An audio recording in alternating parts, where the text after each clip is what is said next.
Hello there. Welcome to the Saroy channel, wherever you are in the world, and so much love to each and every one of you. For those of you that like to get to the juicy story where you have the straightforward Bigfoot encounter, well, I've got that for you on this channel right now. But the full stories are really worth listening to, and I've got them listed at the bottom, because really, just the Bigfoot encounter without the whole experience from the beginning to the middle and the end is really worth listening to. But if you just want to get to the juicy encounter that people have sent in to me, by all means, here are a few examples of them right now on my channel. So get straight into the business, shall we? And let's get started. I pulled over to the side of the road and parked my truck. And then I went to bed to get some sleep. I was awoken a couple of hours later to these huge slapping sounds on the side of my truck, and a very clear sound of something being dragged on the ground. It sounded like a very large foot of some kind. I got up immediately to see what was actually going on. I used my flashlight to get a better view, but I saw absolutely nothing. Then there was a loud clamouring sound as if something was trying to get on top of my container. I was sure I heard something walking all over the container, and it sounded like a herd of rhinos had been let loose. Whatever this thing was, it sounded heavy. I was so terrified by then, but then the noise just suddenly seemed to stop, as suddenly as it had started, and everything became exceedingly quiet. So I returned to bed, very perplexed about what had just happened, but frankly far too tired to care. I woke up at about 5 o'clock that morning, and luckily it was getting lighter outside, but I still took a flashlight with me, as I needed to relieve myself before my journey. And then as I was coming back from my ablutions, I suddenly saw something that caught my attention on top of my shipping container. It looked like a massive shaggy coat, or lots of shaggy coats piled on top of each other. My first reaction is, what the heck is that? It looked like someone had offloaded tons and tons of their dirty fur coats that they no longer wanted or needed, and were way too lazy to take to the dumpster, so they had piled on top of my shipping container in a mangled heap. I wouldn't have been surprised at all if that was the case, because people were very weird. As I got close to my truck, I could hear this loud snoring sound. And then I realised very suddenly that this whole lot of fleecy coats was in fact one fleecy coat that belonged to a strange creature that was lying on top of my container. I noticed a few dried but bloody stains on the side of my truck that looked like drag marks. Whatever this creature was, it must have injured one of its feet. And that must have been the very creature that had clambered on top of my container during the night, making all those strange sounds. I could detect a very offensive smell in the air that smelt very rough, like stale urine and perspiration and cheesy trainers rolled into one. I decided to get back into my truck and just hope that whatever this creature was, that it would move off on its own accord later on. I did not know what it was, but I had no desire to tackle it, and so I chose to move on my way with my journey, and that's exactly what I did. I drove straight for about 6 solid hours, and then I pulled over to the side of the road to relieve myself once again behind a large tree I'd spotted. Another unfortunate side effect of being a trucker. I looked towards the top of my shipping container to see if that fleecy creature was still there. I secretly hoped it had gone, and there it was. Suddenly I saw this big shaggy form moving, and then it rose up on 2 hind legs. The creature was colossal, and was at least 8 foot tall, 700 pounds, and 4.5 feet wide. It had the most enormous shoulders I've ever seen, and a large cone-shaped head. It was covered from head to toe with long silvery grey hair, and I realised immediately that I was seeing an elderly Bigfoot who had injured his foot very badly. I could see him dragging it on the top of the container, and I heard him make a few painful grunts, as if his foot was giving him a lot of pain. He stood erect on the container like an imposing, statuesque monster. I watched the Bigfoot study the view from the motorway that stretched back into vast areas of natural forest. He seemed to be getting his coordinates sorted in his head, judging by the way he was studying the terrain. And then he seemed satisfied about where he was, and then he bounced off the container with the agility of a domestic cat, making sure not to land on his injured foot. I watched him jump over the very high guardrail, as if it was nothing, walk through a clearing, down an embankment, towards a wood full of pine trees, and then he was gone. He moved with a flawless fluidity despite the impediment of his injured foot, which he dragged behind him precariously. I watched in awe, amazed to realize that this creature had clearly hitchhiked a lift with me on the back of my shipping container. I marveled at the intelligence of this creature for thinking outside of the box to get to a different location faster, as I imagine his injured foot was holding him back. These creatures are like nomads that move from one place to another, following waterways or electric pylons.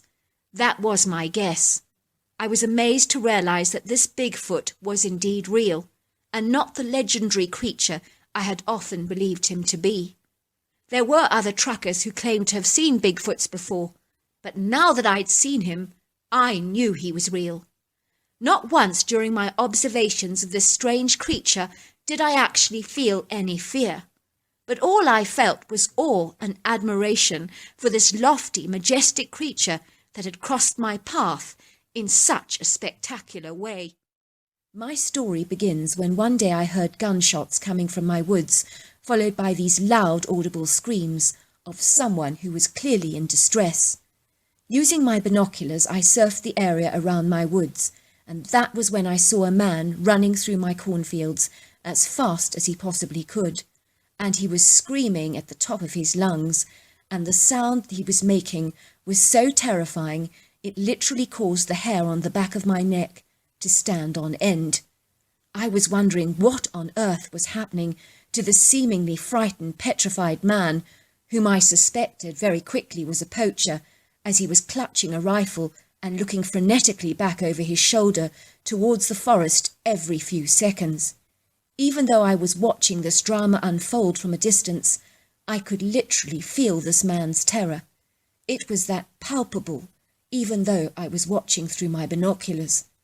Then suddenly I saw this threatening creature emerge out of the dusky shadows, and there he was, a creature the likes of such that I've never had the privilege of seeing before in my entire life.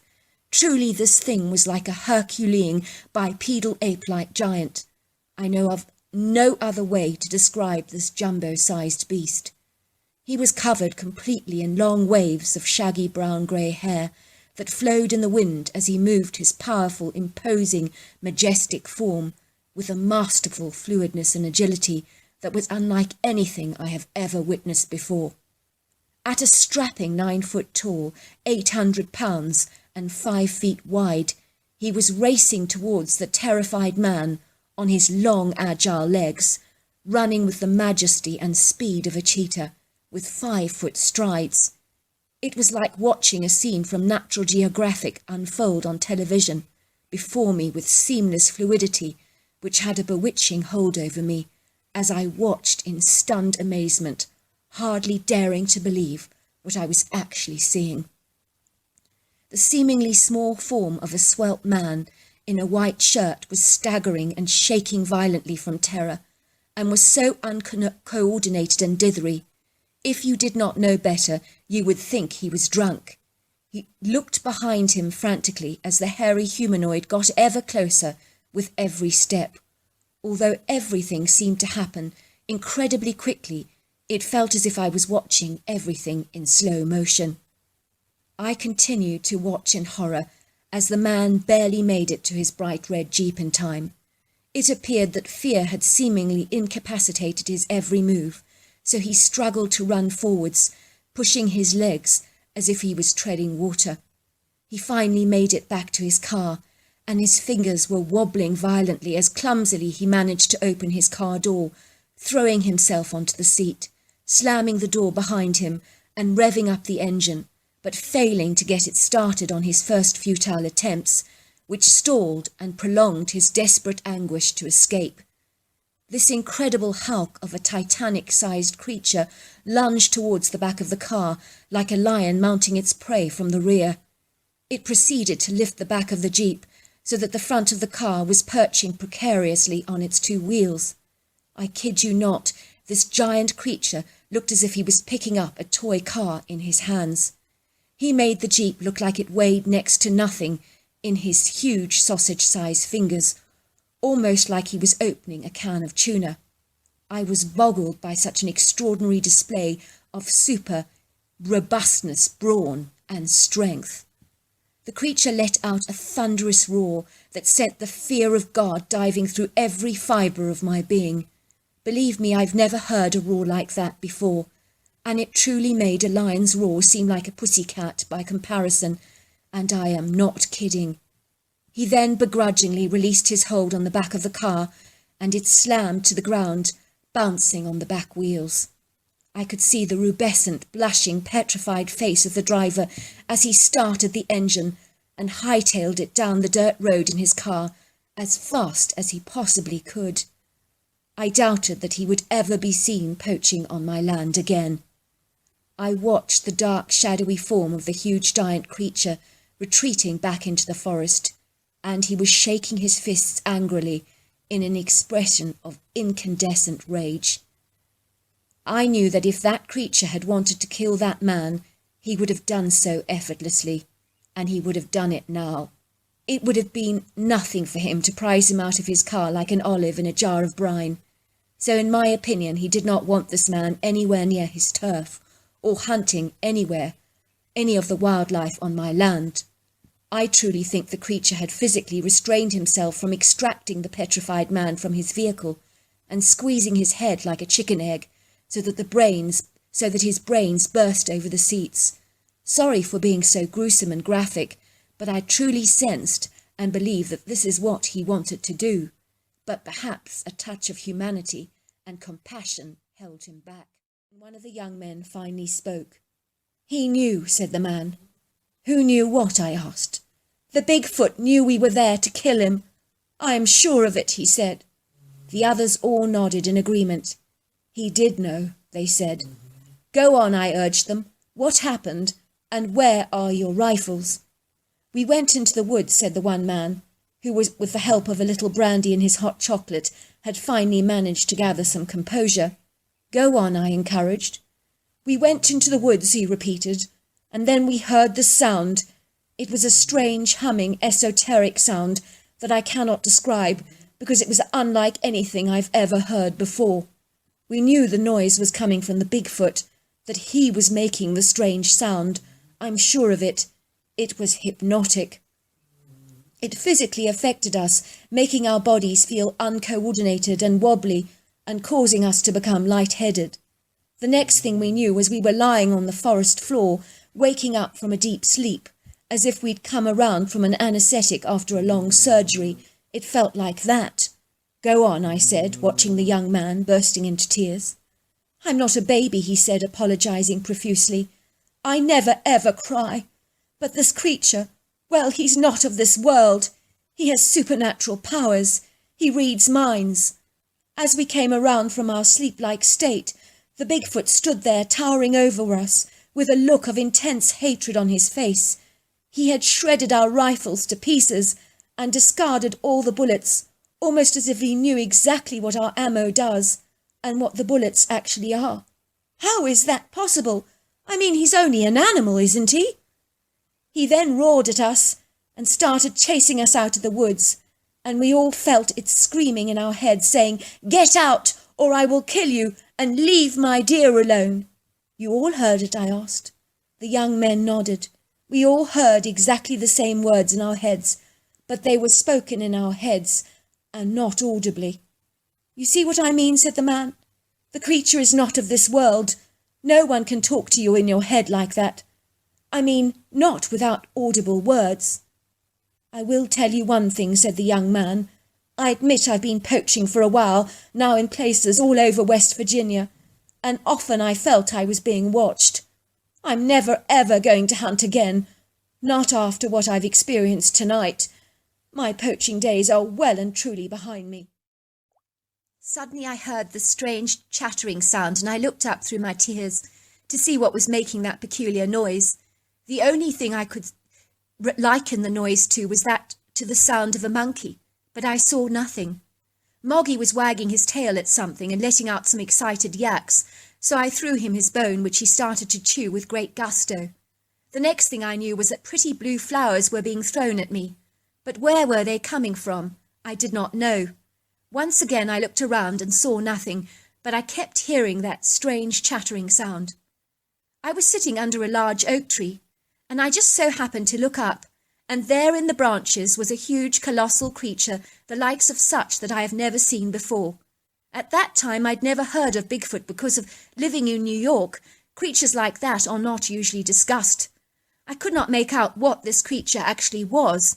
It looked like it was half ape and half human, and this thing was monstrously huge, but he had such a cheerful, funny disposition. I was not afraid of him at all. The creature bounded out of the tree now that I'd seen him, and sat down several yards away from me, eyeing me curiously with a keen interest and intrigue. He was covered from head to toe with hazelnut hair, and he must have weighed about 600 pounds and been about 7 feet tall. Every part of his body rippled with dense muscle, and I do remember he had huge shoulders and a very distinct bullet-shaped head, with virtually no neck to speak of. His long face was a dark brown colour and looked like dark shiny leather, and he had a very distinct brow ridge, very flat nose, and sparkling brown eyes. I opened my ham sandwiches and threw him one. The creature discarded the bread and gobbled up the ham and tomato, and then began to mimic me. When I proceeded to eat my sandwich, he was so funny that I started choking on my sandwich, and I was laughing so much, and then he started imitating my choking, and then he started imitating all my laughing, which made me laugh all the more. I do not remember ever laughing this much. Pumped up by my enthusiasm, the creature decided to show off by swinging from one tree to another, giving me amazing display of his acrobatic prowess and his incredible agility. He did strange twists and turns that were so seamless that he would have made a ballet dancer appear clumsy. I began to clap, and then he imitated my clapping with an animated expression on his face. I was literally rolling on the forest floor, my stomach aching because I was laughing so much as his imitations of me were absolutely hilarious. The creature then began to throw some more blue flowers at me, like he would throw confetti at a bride. "How do you know I love blue?" I asked the creature, knowing full well the creature didn't understand my words, but he regarded me with very inquisitive eyes and chattered away jubilantly. He was so beautiful, and my heart was flooded with this incredible warmth. For the first time in ages I was feeling incredibly happy. I threw my packet of salted potato crisps at the creature. He played with the packet, tossing it up and down like a ball, catching it every time. He then threw it a fair distance away, and then began to catch it. He was so majestic, powerful, and agile, and was so beautiful to watch, because his movements were seamlessly graceful. After a while he opened the crisps, and after sniffing, examining, and tasting the crisps, he dived into them with an exuberant gusto, demolishing them all in a few seconds. He licked his chops appreciatively, and once the bag was empty, he put on exaggerated, sad expression on his dark, leathery face, causing his wrinkles on his brow ridge to deepen significantly. He then showed me the empty bag, and he looked very, very sad. He surreptitiously pointed to my 2 bananas on the ground, and I threw them to him, and he munched them away eagerly with the skins on, observing me with an inquisitive curiosity all the while. I started to laugh. "You want more, don't you?" I said. "That's all I've got, but I'll bring you some more tomorrow." I got up to leave the woods and waved to the creature. "See you in the morning," I said with a big smile on my face. That evening I ate a hearty meal, and for the first time in ages I felt as if the heaviness had dissipated. I did feel lighter and happier. Every day the hairy ape-like creature was in the woods waiting for me, and even Moggy, my dog, had grown attached to him. On this occasion I brought the creature a hairbrush, and to my amazement he absolutely adored being groomed. It took me about 3 long hours to brush out his long, tangled, human-like hair, but he chatted away happily while I did this, sometimes letting out a rather uncomfortable cry when I got to a tangled part of his hair. I guided the creature finally, once I'd finished, to the shimmering lake so that he could see his reflection in the water. I must admit his hair just gleamed in the midday sun, and the creature was amazed by how he looked. He studied his reflection closely and stroked his mane in awe, and he kept saying, "Oop, oop, oop," as if he just couldn't believe how fantastic he looked. He also let out a few happy whooping sounds and then proceeded to brush his own hair all on his own while admiring his reflection. I think he could not believe the transformation, and he loved his hairbrush. I also brought the creature a Rubik's cube, which I thought he might like, and I was not wrong. He loved it, and he understood the game immediately. I struggled to understand those cubes and to get those colours together, but this creature had absolutely no difficulty at all, and when he watched me struggling away with it, he was very puzzled that I found it at all challenging. Every time I went into the woods, we played together, and as weird as it sounds, it felt as if I'd made the most amazing friend, because he really was such a special creature. One day we gathered some very late berries together. The hairy humanoid stuffed his mouth with the berries, and his face became very fat and puffy. When we went to relax under the oak tree, the creature emptied out his cheek pockets, much like a squirrel does, and proceeded to enjoy eating the berries one by one. It was really amusing to watch. I must admit it was with great sadness that I did finally have to leave Tennessee and say goodbye to my mountain friend, whom I've never ever forgotten, and remember with such a keen fondness. It was truly this awe-inspiring creature that brought me the light to my dark world, and hope to my hopelessness. And truly, if I had not met this creature, I doubt that I'd be here today to tell you my story. When I got back home to New York and did some research, I realised that Puffin was a Bigfoot. I also learnt that many people had experienced terrifying encounters with these creatures, and for them I'm truly sorry, but Puffin, he was an altogether different creature, a unique one, I'm in no doubt about that. I could feel, sense and taste evil, almost as if I'd been fumbling around the devil's lair, and he was about to come out after me with his pitchfork in tow. "Let's get out of here," I said to Joel. "Now!" Joel did not answer me. He stood still, like a motionless statue, seemingly frozen to the spot, and he was pointing towards some saplings in the thick undergrowth that appeared to be swaying menacingly backwards and forwards and backwards and forwards. And then suddenly, between some of the open spaces in the leaves, I could detect a very large, dark, shadowy form that at first glance looked remarkably like a bear. Suddenly a small sapling was pulled towards one side like a large curtain, and staring at us through the undergrowth was an enormous cone-shaped face that looked remarkably ape-like in appearance, with very deep-set, dark, hostile eyes that were so filled with hateful rage. The creature was straddled on all fours, and then he rose up on 2 feet, towering at an impressive 9 feet. It started pounding its monstrous chest and stamping its enormous muscular legs in an act of incandescent rage. The creature was Herculean in size. He looked like he'd stepped out of a monster movie and taken on physical form. It was without doubt a Bigfoot or a Sasquatch, and it was covered with loose, fleecy, dark hair that looked exactly like dreadlocks, and it was very matted and tangled and smelt incredibly rank. Now I knew where the foul smell emanated from. The creature was wearing the smell, and he began to huff and puff and make these dreadful, deep, guttural, irate grunts that sounded distinctly ape-like. He continued to beat and pound his chest in a very dominant stance, and he began to curl back his mouth to reveal a set of pearly, huge, human-like teeth, and then the creature began to roar like a lion. The only problem is a lion's roar would have been intimidating. This would have been far more intimidating than any lion's roar, let me tell you. He proceeded to reach for some hefty tree branches and splintered them in front of us as if to say, "This is what I'm going to do to you." It was like he was taunting, deriding, heckling and teasing us to engender fear in every fibre of our being, and his tactics were working brilliantly. We were so terrified, we barely knew what to do. Never before had I ever felt so feeble and so pathetic in all my life.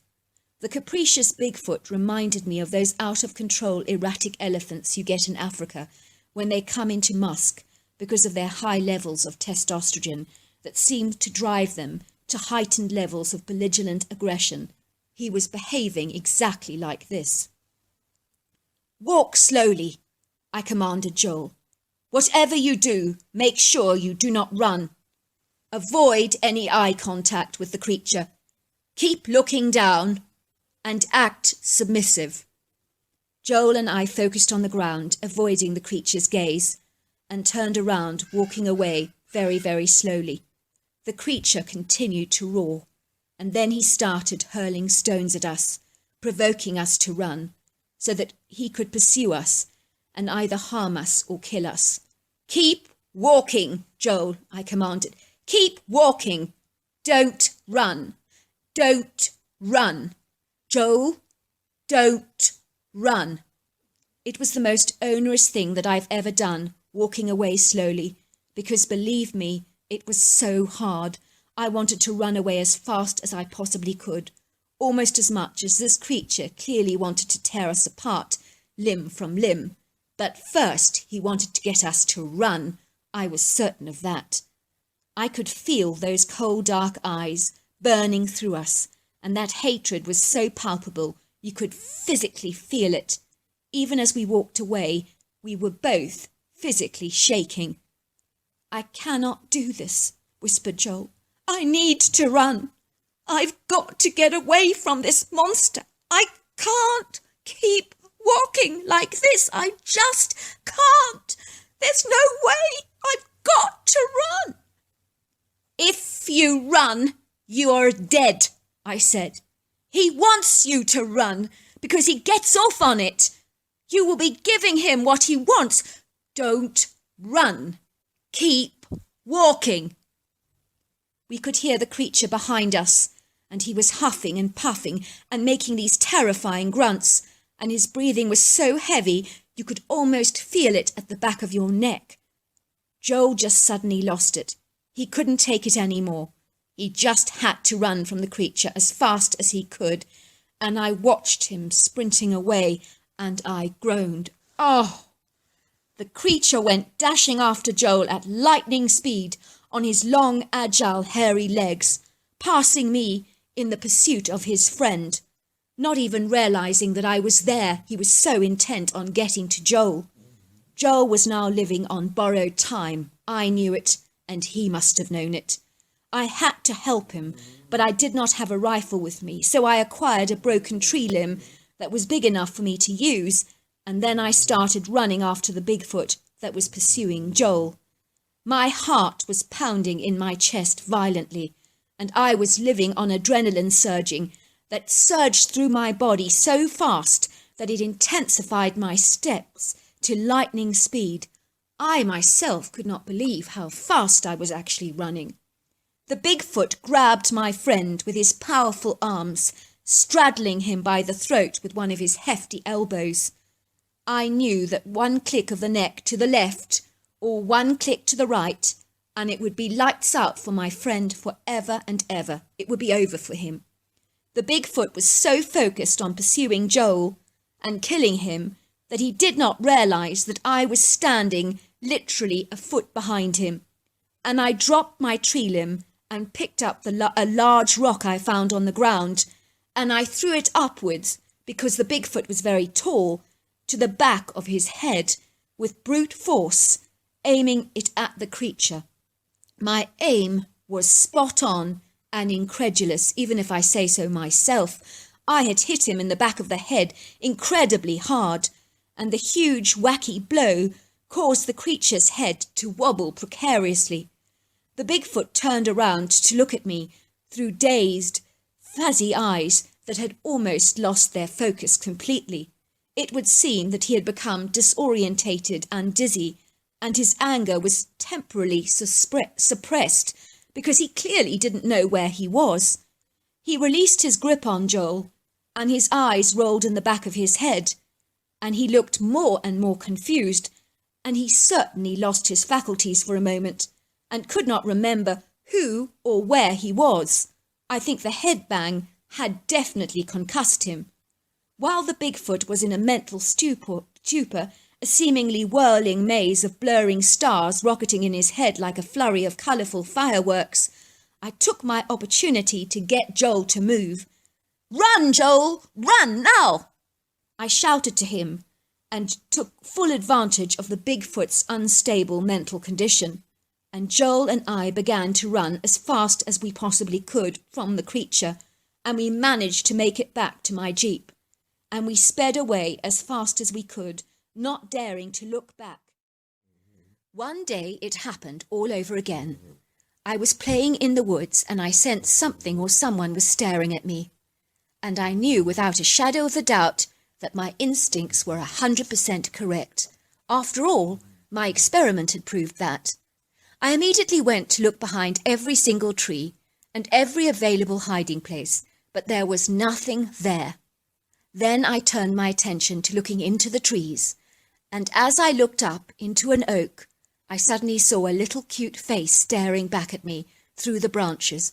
But what was this creature, I wondered? I'd never encountered an animal like this before. The animal was about 3 foot tall and covered from head to toe with long auburn hair, only its face was completely hairless. It really rather reminded me a lot of orangutan, because it also had those typical long monkey arms, and his humanoid face had a very definite monkey look, especially around the eyes. My heart was fluttering with this excitement as I observed this unique creature, that although exceedingly curious, did appear to be painfully shy. For a while our eyes locked, and I observed that he had the most beautiful yellow-brown rusty eyes that I'd ever seen. I started to climb the oak tree so that I could be in close proximity to the creature, and as I did this it appeared to be laughing at me. I could see amusement in its brown, sparkling eyes. I realized that my clumsy, ungainly climbing had made this little creature laugh, because compared to a monkey's agility, I must have looked like a bungling idiot. Suddenly the little creature became consumed by confidence, seemingly overcoming its natural reticence, and it proceeded to show me how to climb up and down a tree properly, and so I tried to emulate it, but every time I did, the creature appeared to snort with laughter because of my cloddish manoeuvres. I grinned at the creature because I was beginning to realize how gawky and pathetic I looked. It was in that moment our friendship was born, and there was no turning back. It did not seem to matter that we were of 2 different species, although my friend did have extreme human-like qualities, like intelligence, humour, and a huge sense of adventure. We would chase each other around the woods, but every time he swung up on the trees with his long arms and twisted himself up into those branches in all kinds of impressive acrobatic manoeuvres, I knew that I had lost the game, because he was so agile and fast, and I could never compete with such nimbleness. I would visit my friend in the woods all the time, and I do not recall a time in my life when I was happier and more content. I had developed a bond with this incredible creature, but I did not know where he was from or what kind of species he actually was, nor did I know why he was always sitting on the top of the very same oak tree every time I went to visit him.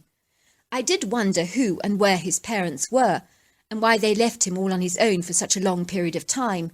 You see, my communication with my friend was never verbal, but with the miming gestures we more or less pretty much understood each other, and I got the very distinct impression his mother looked on the oak tree as a kind of nursery and a place where her youngling could sleep in the trees and remain very safe. I'm pretty certain the creature was actually nocturnal. Well, that's the impression I got. One day as the 2 of us were climbing a tree in the woods and eating the bananas I'd brought with me, which was something I always did, much to the delight of my friend, suddenly I heard a strange shrill whistle. At first I thought it was a call from a bird that I had heard in the woods on many times before, but to my amazement my hairy friend duplicated exactly the same whistle, as if answering or returning a call. It was then that I heard a thunderous sound, and there she was, larger than life, stepping out of the shadows into the full light of the morning sun, with the shafts of sunlight causing her auburn hair to literally gleam. I knew at once she was the mother of my friend, but she was an extraordinary, remarkable-looking specimen that would have looked impressive gracing the covers of National Geographic. She was powerful, majestic, lofty, and magnificent. At least I thought she was. Many others might choose to disagree. She towered like a forest giant at about 8 feet tall and was about 4.5 feet wide and 700 pounds. She had the most incredible muscular definition that I could see beneath the scantier hair over her midriff, and it moved when she did. Her Herculean-sized shoulders would make those of an Olympic swimming champion look puny and pathetic by contrast. I noticed that her head was cone-shaped, with what appeared to be an almost human-like pinky-brown hairless face, a prominent brow ridge that was extensively wrinkled, a big pug-like nose, and a very deep-set pair of lively brown eyes that sparkled with merriment. When the creature saw me perching precariously on a branch next to her youngling, I could swear she smiled, as I distinctly saw the corners of her mouth twitch upwards, and her large white human-like teeth remained fixed. I also sensed she was somewhat benumbed to see me in the branches so congenially contented and at ease with her son. My hairy friend climbed down the branches, as did I, and he ran into his mother's arms while she held him, running her monstrous huge hands through his soft hair and tearing apart any tangled strands with her sausage-like fingers. When she did this, she stared at me curiously, almost as if she was studying every detail of the Picasso painting and deciding whether she liked it or not. I'm glad to say by the twinkle in her eyes, I felt almost certain I had won and met with her seal of approval. She started chattering to her youngling in a very strange tongue, all the while scrutinizing me with a keen and curious interest. I could tell by the way my friend was chattering excitedly to her that he was telling her how much he actually liked me, and she reacted with a very pleased demeanour, as if delighted that her sprog had finally found a playmate. She indicated for me to follow her, and all three of us went to the creek together, and while the mother was wading in the water, my hairy friend and I were splashing each other and throwing pebbles. Suddenly I heard this thunderous noise like a herd of rhinos coming towards us. It was such a monstrously heavy sound that you could literally feel the ground vibrate beneath you.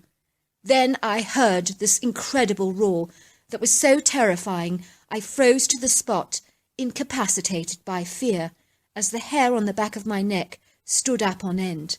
Then I saw him, like the most monstrous, imposing predator, fixated on his kill with a relentless valour.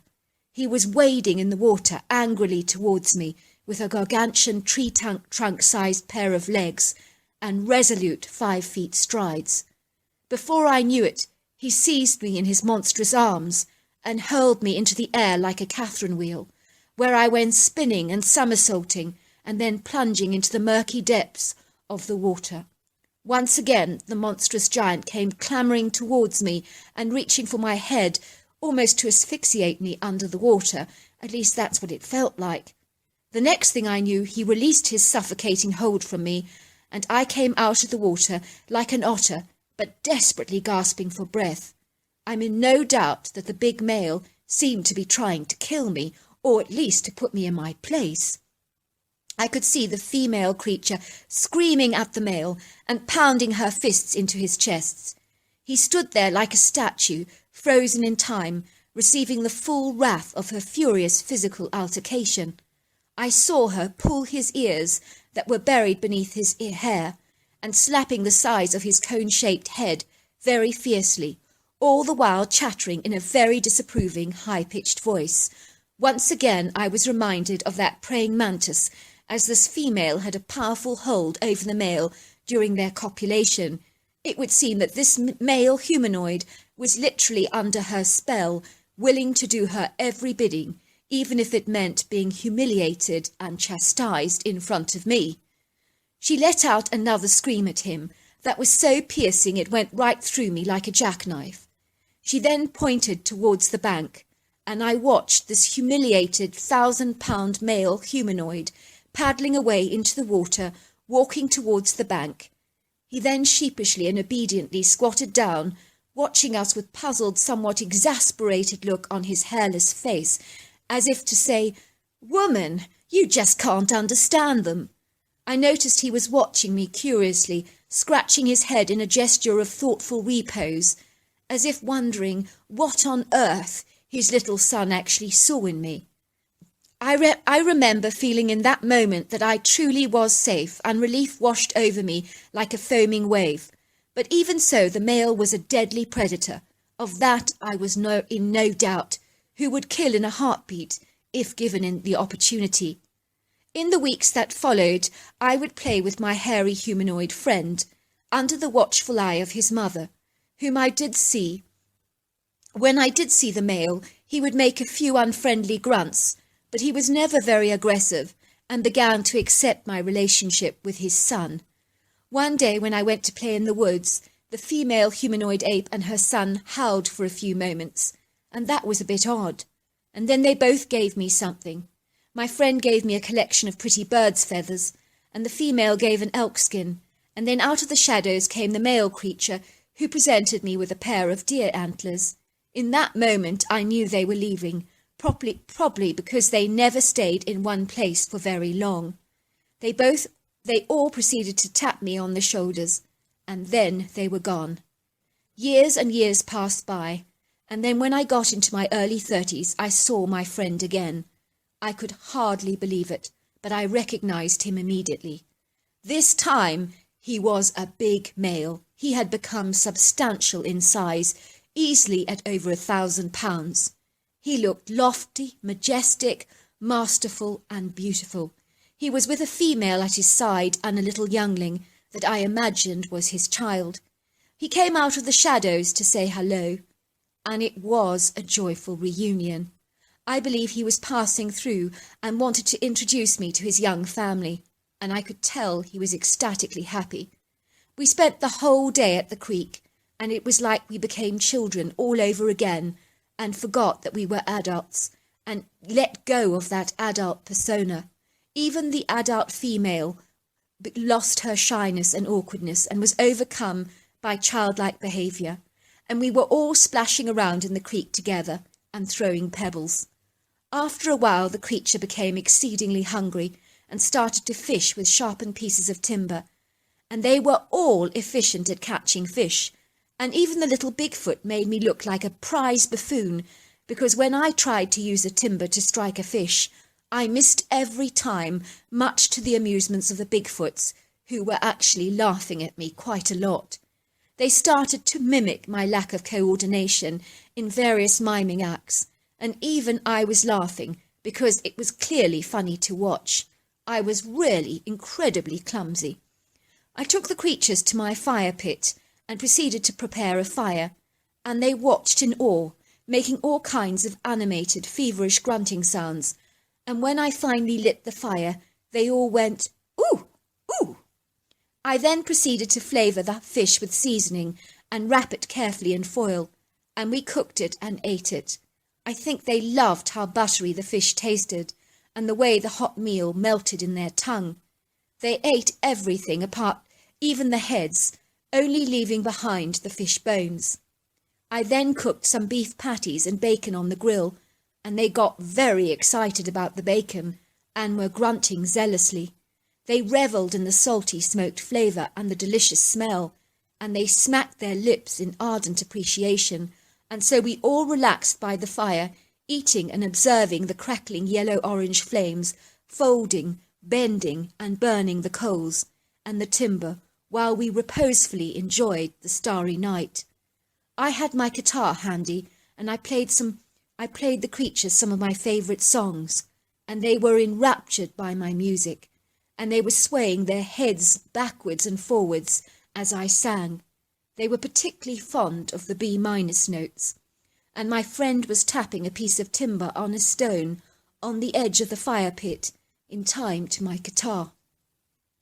My Bigfoot friend finally got up, tapped me on the shoulders twice, as did the female and the youngling, and I watched them go, with tears flowing down my cheeks, because in my heart I knew I would never ever see them again. So there we are. That's the juicy bits of our stories tonight. I personally think you should go back and listen to the whole story because it makes it so much more exciting, because then you learn all about where it happened, the location, and all about the fabulous characters involved in the story. And that makes the story so much more gripping. But as I say so, go down to the description and then click on to the YouTube link, and then you will hear the whole story. Until next time, goodbye and good night.